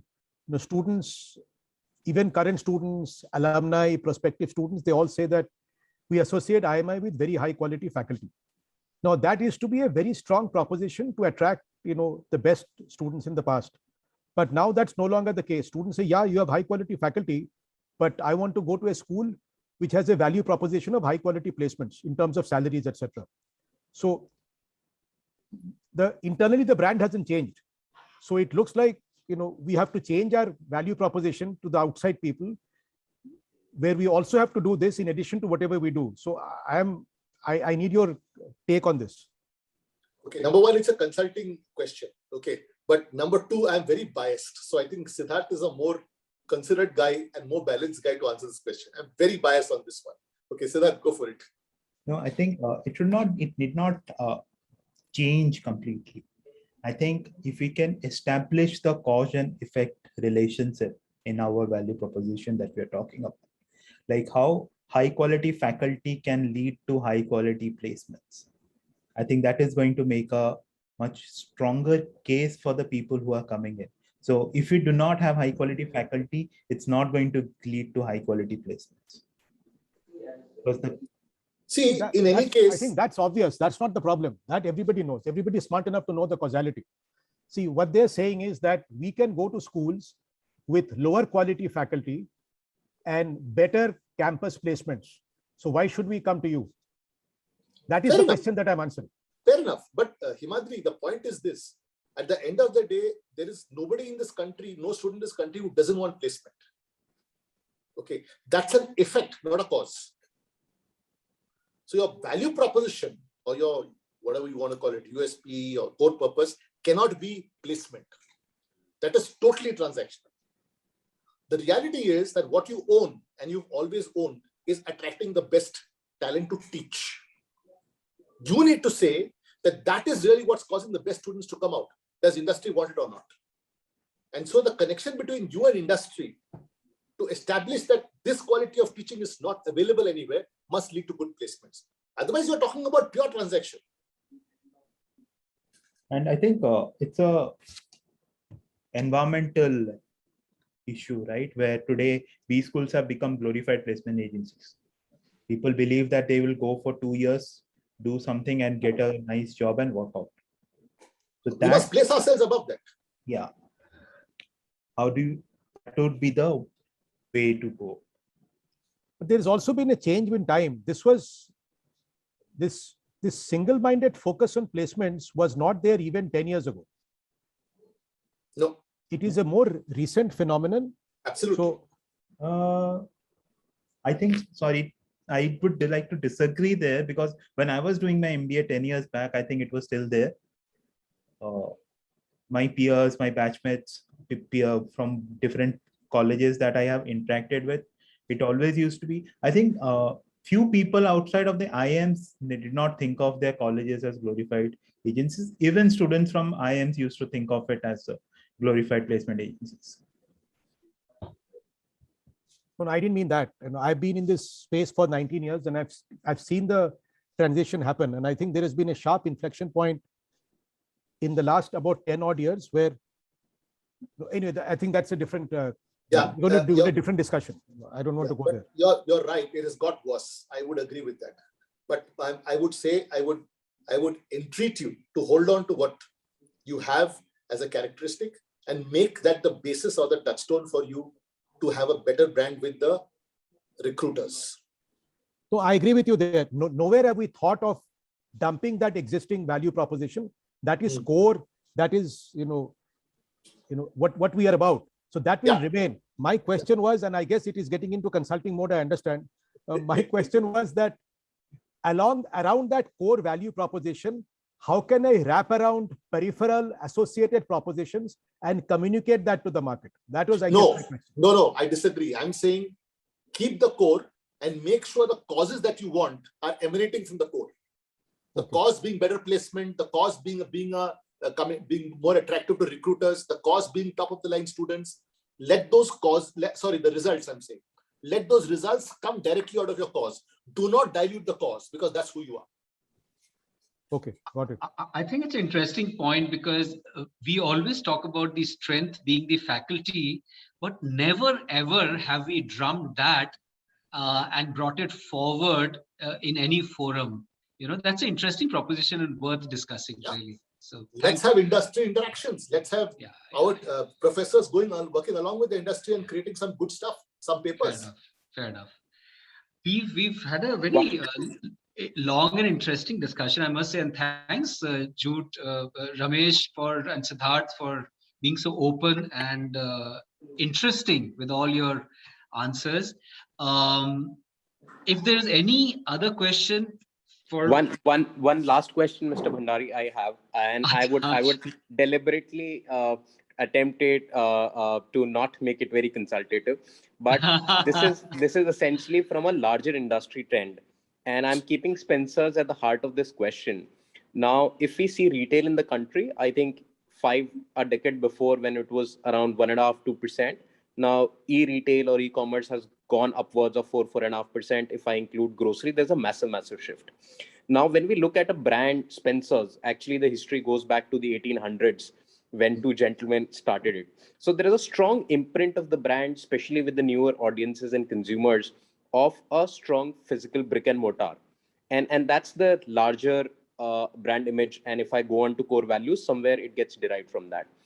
How does a brand in that case, and from a very overarching sense, evolve, and especially when there is a large amount of digital transformation, most things are moving towards the convenience of either out of store or e-retail. How do you view, and you may choose not to make it very specific, how do you view the transition of a legacy brand into being relevant for the newer audiences, becoming a new age brand, and hence in that sense trying to maintain their larger wallet share?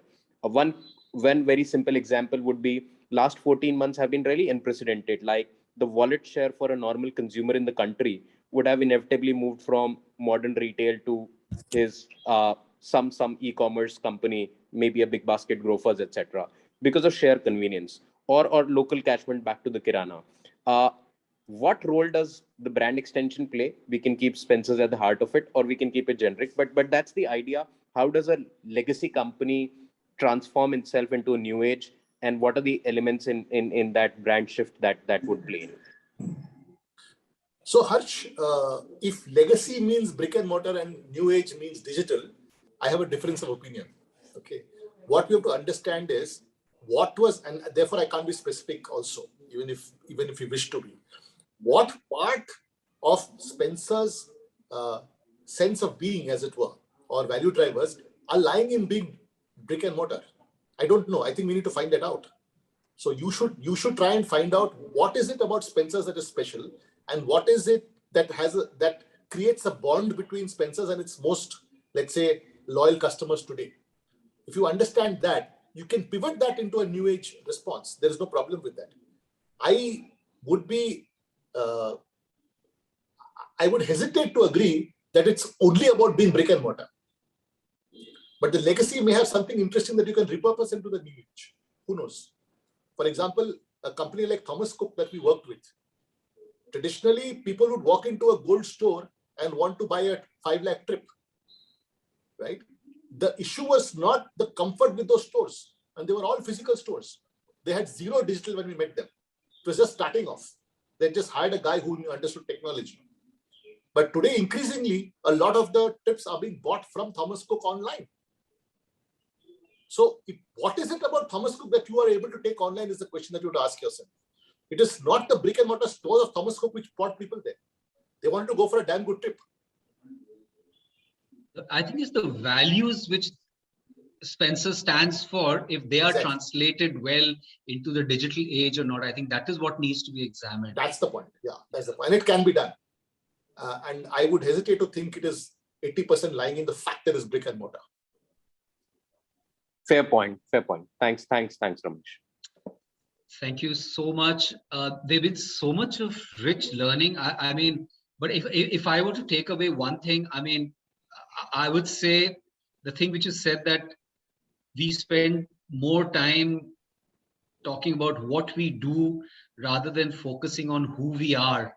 I mean, if that is one lesson which is taken by everybody here, I think we would have a much richer discussion as to how to move forward with a business. I think that's an incredible insight, apart from so many other things. Thanks so much, Ramesh, Siddharth.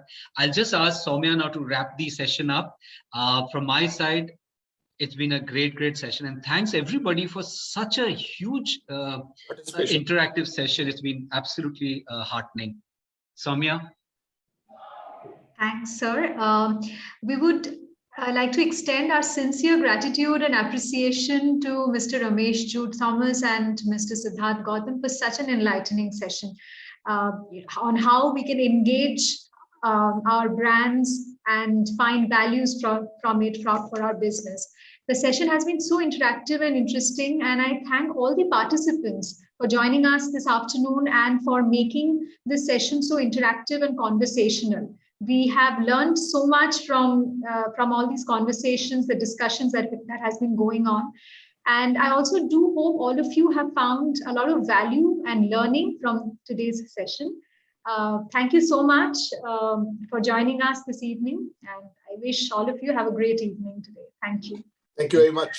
Thank you so much, everybody. Bye then. It was an absolute pleasure. Thank you. Thank you, Sunil. Bye.